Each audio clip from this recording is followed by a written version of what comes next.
नमस्कार साथियों, आप सभी को हमारे YouTube channel Hindi bye SB में स्वागत है। आज हम लोग जयशंकर प्रसाद से संबंधित महत्वपूर्ण प्रश्न देखेंगे। चलिए शुरू करते हैं इस टॉपिक को। पहला प्रश्न है, जयशंकर प्रसाद का जन्म कब हुआ था? तो जयशंकर प्रसाद का जन्म 30 जनवरी 1889 को सुंघनी साहू परिवार में हुआ। अगला प्रश्न देखेंगे, जयशंकर प्रसाद के माता पिता का नाम बताइए। तो जयशंकर प्रसाद जी के माता का नाम श्रीमती मुन्नी देवी एवं पिता का नाम देवी प्रसाद साहू थे। अगला प्रश्न देखेंगे, जयशंकर प्रसाद का जन्म कहाँ हुआ था? तो जयशंकर प्रसाद जी का जन्म गोवर्धन सराय काशी में हुआ था। अगला प्रश्न देखेंगे, पॉइंट है कि जयशंकर प्रसाद ने अपनी प्रारंभिक शिक्षा है जो काशी के क्विस कॉलेज से पूरी की, और प्रसाद जी जो थे वो 8वीं क्लास तक ही पढ़ पाए। उसके बाद उसकी आर्थिक स्थिति अच्छे नहीं होने के कारण वो आगे की पढ़ाई नहीं पूरी कर सके थे। अगला प्रश्न देखते हैं, जयशंकर प्रसाद की मृत्यु कब हुई थी? तो जयशंकर प्रसाद जी का मृत्यु 15 नवंबर 1937 ईस्वी में हुई थी। तो बता दें दोस्तों कि जयशंकर प्रसाद जी के जो जन्म है, डॉक्टर नागेंद्र जी ने उसका जन्म 1890 ईस्वी को माना है। चलिए अगला प्रश्न देखेंगे, इसमें से कौन सी कहानी संग्रह जयशंकर प्रसाद जी की है? ये छाया प्रतिध्वनि, बी में आकाशदीप आंधी, सी में है इंद्रजाल, डी में उपर्युक्त सभी। तो इसका सही उत्तर हो जाएगा उपर्युक्त सभी। अगला प्रश्न देखेंगे, जयशंकर प्रसाद जी का छाया कहानी संग्रह कब प्रकाशित हुआ था? तो प्रसाद जी का जो छाया कहानी संग्रह है वो 1912 ईस्वी में प्रकाशित हुआ, और उसमें जो कुल 11 कहानियाँ संकलित है। अगला प्रश्न देखेंगे, इसमें से कौन सी उपन्यास जयशंकर प्रसाद जी का है? ऑप्शन ए कंकाल, ऑप्शन बी तितली, option C Iravati, option D उपर्युक्त सभी। तो इसका सही उत्तर जो है उपर्युक्त सभी हो जाएगा। अगला प्रश्न देखेंगे, ध्रुव स्वामिनी नाटक के लेखक कौन हैं? तो ध्रुव स्वामिनी नाटक के लेखक आप सभी को मालूम होगा जयशंकर प्रसाद जी हैं। अगला प्रश्न, एक घूंट, स्कंदगुप्त, सज्जन, कामना, अजातशत्रु, इन सब नाटक के लेखक कौन हैं? तो इन सब के लेखक जयशंकर प्रसाद जी हैं। अगला प्रश्न देखेंगे, प्रसाद जी की रचना कामायनी मानव चेतना के विकास का महाकाव्य है, यह किस आलोचक का मत है? तो ये जो प्रसाद जी के जो महाकाव्य है एक लिखे जो बहुत फेमस है, उसका नाम कामायनी है, जिसके बारे में डॉक्टर नागेंद्र जी का मत था कि कामायनी मानव चेतना के विकास का महाकाव्य है। तो ये डॉक्टर नागेंद्र जी का मत है। अगला क्वेश्चन देखते हैं, कामायनी में नारी लज्जा का जो भव्य चित्रण हुआ है वह संपूर्ण भारत साहित्य में दुर्लभ है, यह कथन किस आलोचक का है? तो कामायनी के बारे में यह कथन नामवर सिंह का है। अगला प्रश्न देखेंगे, कानन कुसुम रिक्त स्थान का खड़ी बोली की कविताओं का प्रथम संग्रह है। तो खड़ी बोली का जो कविता है उसका प्रथम संग्रह कानन कुसुम है, और उसको जयशंकर प्रसाद जी ने लिखे हैं। अगला पॉइंट देखिए, जयशंकर प्रसाद को हिंदी साहित्य में नाटक को नई दिशा देने के कारण प्रसाद युग का निर्माण करता तथा छायावाद का प्रवर्तक कहा गया है।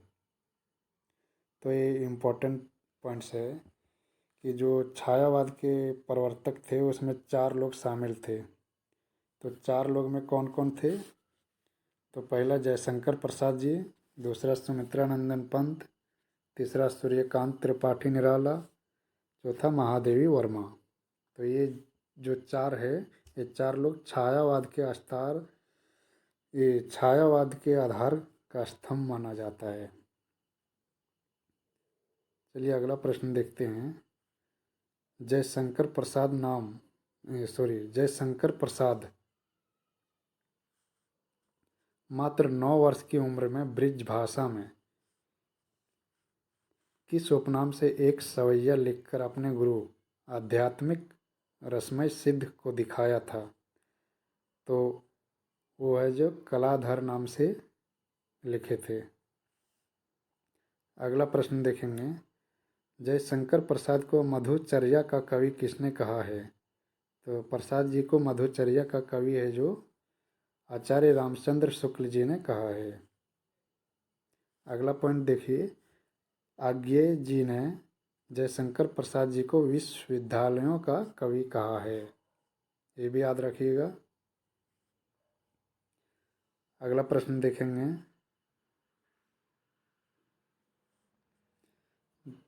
जयशंकर प्रसाद जी के महाकाव्य कामायनी कितने वर्गों में विभक्त है? तो वो है जो 15 सर्ग में विभक्त है टोटल। अगला प्रश्न। जयशंकर प्रसाद जी के किस रचना को छायावाद का उपनिषद भी कहा जाता है? तो वो है जो कामायनी। और जो दोस्तों कामायनी महाकाव्य है वो 1936 ईस्वी में प्रकाशित हुई है। अगला प्रश्न देखेंगे। 1909 ईस्वी में प्रसाद जी के कविता संग्रह प्रेम पथिक किस पत्रिका में प्रकाशित हुआ था? तो प्रेम पथिक है जो कविता संग्रह इंदु पत्रिका में प्रकाशित हुआ था। अगला प्रश्न देखेंगे। जयशंकर प्रसाद को कामायनी के लिए कौन सा सम्मान प्राप्त हुआ था? तो कामायनी के लिए मंगला प्रसाद पारितोषिक सम्मान से उसको सम्मानित किया गया था। ये महत्वपूर्ण प्रश्न है। कुछ पॉइंट से देख लेते हैं। जयशंकर प्रसाद की शुरुआती भाषा शैली ब्रिज भाषा थी, बाद में खड़ी बोली भी अपने रचनाओं में अपनाए। अगला पॉइंट है।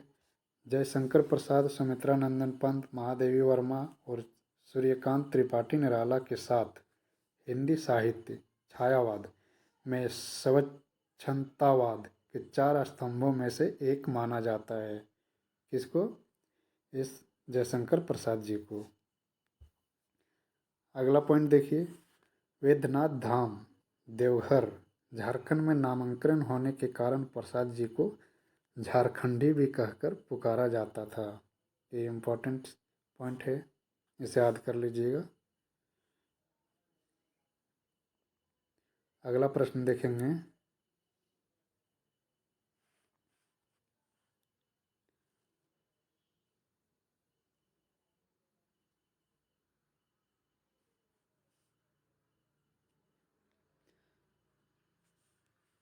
प्रसाद जी ने कौन कौन सी काव्य संग्रह लिखे थे? तो प्रसाद जी के जो काव्य संग्रह थे वो पहला कानन कुसुम 1913 ईस्वी में प्रकाशित, चित्रधारा 1918 ईस्वी में, करुणालय 1913 ईस्वी में, महाराणा का महत्व 1914 ईस्वी में, प्रेम पथिक 1905 ईस्वी में ब्रज भाषा में लिखी गई तथा 1913 में जो खड़ी बोली में रूपांतरित किया गया, झरना 1918, आंसू 1925। तो ये सब है जो प्रसाद जी के महत्वपूर्ण काव्य संग्रह है। अगला पॉइंट देखिए।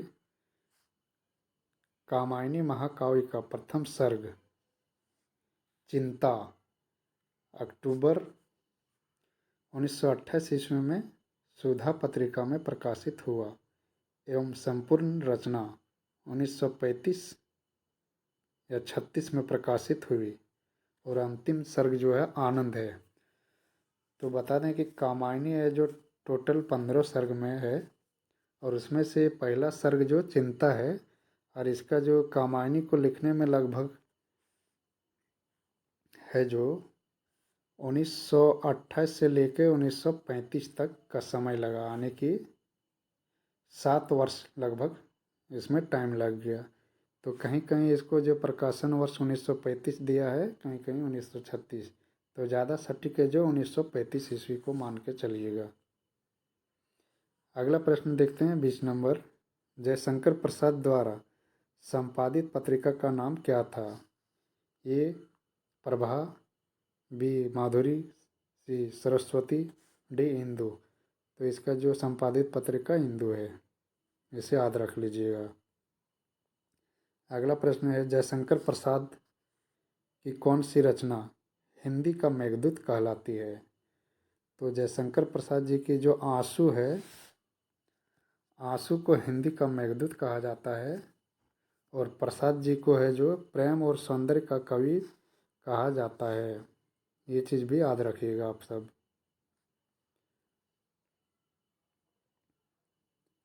अगला प्रश्न देखेंगे 22 नंबर प्रश्न। प्रसाद जी के किस काव्य के आधार पर छायावादी कहे जाते हैं? तो वह जो झरना काव्य के आधार पर उनको छायावादी कहे जाते हैं। कुछ पॉइंट्स है। प्रसाद जी के नाटक कामना एवं एक घूंट छोड़कर बाकी सब ऐतिहासिक है, यानी अतः ऐतिहासिक उनके नाटकों की समान विशेषता है। यानी यदि प्रश्न पूछ दे कि प्रसाद जी के नाटकों की क्या विशेषता है, तो वो सब ऐतिहासिक है। और प्रसाद जी ने जो 8 ऐतिहासिक, 3 पौराणिक और 2 भावात्मक मिलाकर कुल 13 नाटकों की सर्जना की। अगला प्रश्न की ओर देखते हैं। प्रसाद जी के नाटकों में सबसे बड़ा दोष यह माना जाता है कि वे रंगमंच के योग्य नहीं है। यह किस आलोचक का मत है? तो ये है जो बाबू श्याम सुंदर दास जी का मत है। अगला पॉइंट देख लेते हैं। प्रसाद जी की पहली कहानी ग्राम 1908 1910 ईस्वी में इंदु में प्रकाशित हुई थी और डॉक्टर गणपति चंद्र के अनुसार इनकी अंतिम कहानी है जो सलावती है। आगे की ओर देखते हैं। आगे देख लेते हैं हम लोग जय शंकर प्रसाद जी के द्वारा लिखित नाटक। तो पहला देखते हैं सज्जन। सज्जन नाटक है जो 1910 ईस्वी में लिखा गया, यानी प्रकाशित हुआ। इस नाटक का कथानक महाभारत से लिया गया है। इसमें युधिष्ठिर की सज्जनता दिखाई गई है। अगला है प्रायश्चित 1913 ईस्वी में प्रकाशित। अगला है कल्याणी परिणय, ये नागरी प्रचारिणी पत्रिका में 1912 ईस्वी में प्रकाशित हुई। इसमें इतिहास प्रसिद्ध चंद्रगुप्त मौर्य एवं सेल्यूकस की कहानी है। अगला नाटक राज्यश्री। तो राज्यश्री को डॉक्टर नागेंद्र के अनुसार इसकी रचना सर्वप्रथम 1915 ईस्वी में हुई थी।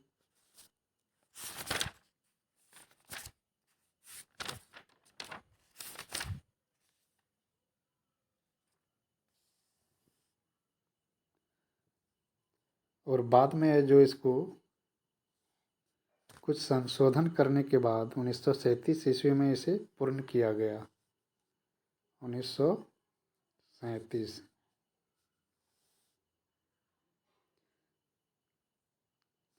अगला देखिए विशाखा। विशाखा को जो 1921 ईस्वी में प्रकाशित हुआ और इसका कथानक है जो राजत रंगिनी के आरंभिक अंश को आधार बनाया गया है। अगला है स्कंदगुप्त। स्कंदगुप्त का प्रकाशन 1928 ईस्वी में और इसमें आलोचकों के अनुसार इसे प्रसाद का सर्वोत्तम नाटक स्वीकार किया गया है। अगला है जो चंद्रगुप्त। इसका प्रकाशन वर्ष 1931 ईस्वी। इस नाटक का प्रधान रस वीर तथा श्रृंगार सहयोगी रस है। वीर तथा श्रृंगार सहयोगी रस। इस नाटक का नायक चंद्रगुप्त तथा नायिका कार्नेलिया है। कुछ आलोचकों ने इसे ही प्रसाद जी का सर्वश्रेष्ठ नाटक माना है। कुछ नाटक का मानना है कि स्कंदगुप्त इनके सर्वोत्तम नाटक है, जबकि कुछ ने चंद्रगुप्त नाटक को सर्वोत्तम नाटक माना है। अगला नाटक है बहुत फेमस है जो ध्रुव स्वामिनी। ध्रुव स्वामिनी JSSC सीजीएल में भी पढ़ने को है और इसकी जो है प्रकाशन वर्ष 1930 है, 1933 ईस्वी है और यह कुल 3 अंकों में विभक्त है।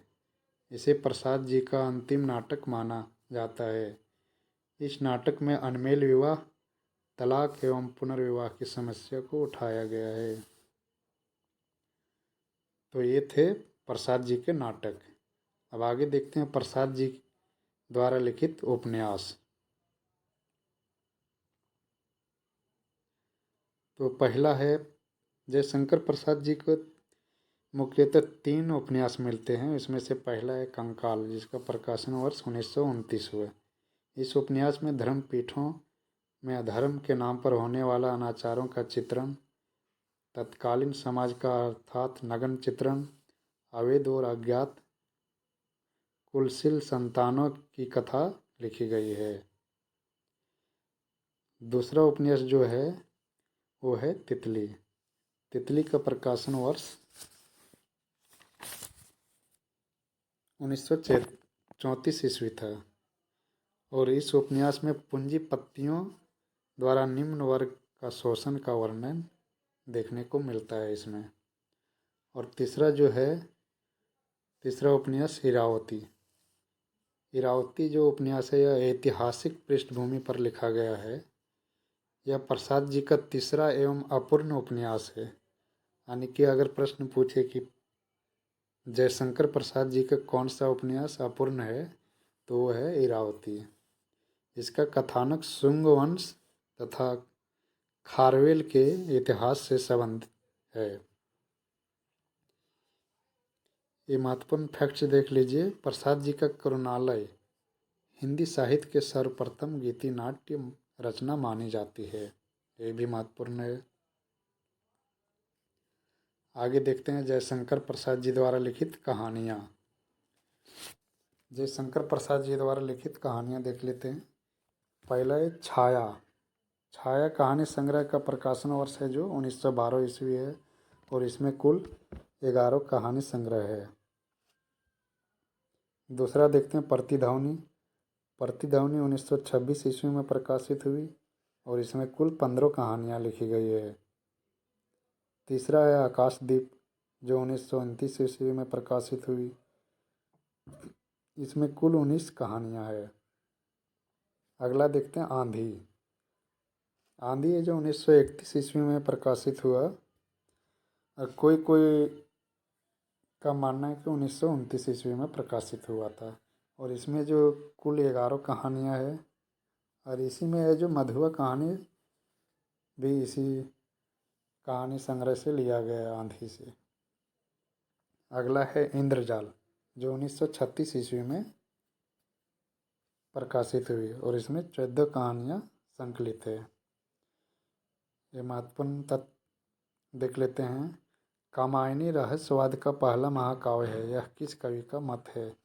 तो ये जो सूर्यकांत त्रिपाठी निराला जी ने कहे हैं। अगला पॉइंट,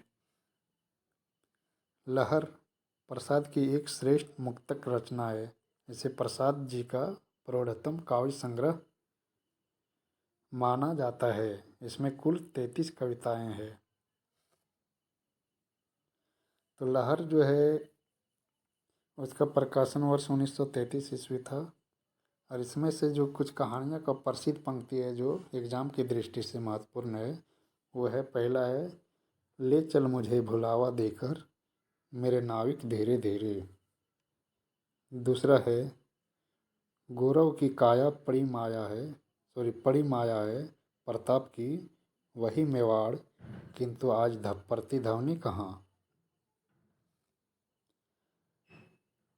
अगला है नारी यह तेरा जीवित अभिशाप है जिसमें पवित्रता की छाया भी पड़ी नहीं।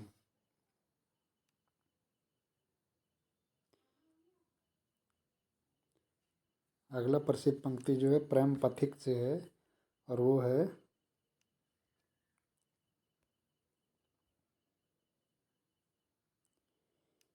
इस पथ का उद्देश्य नहीं श्रांत भवन में टिके रहना।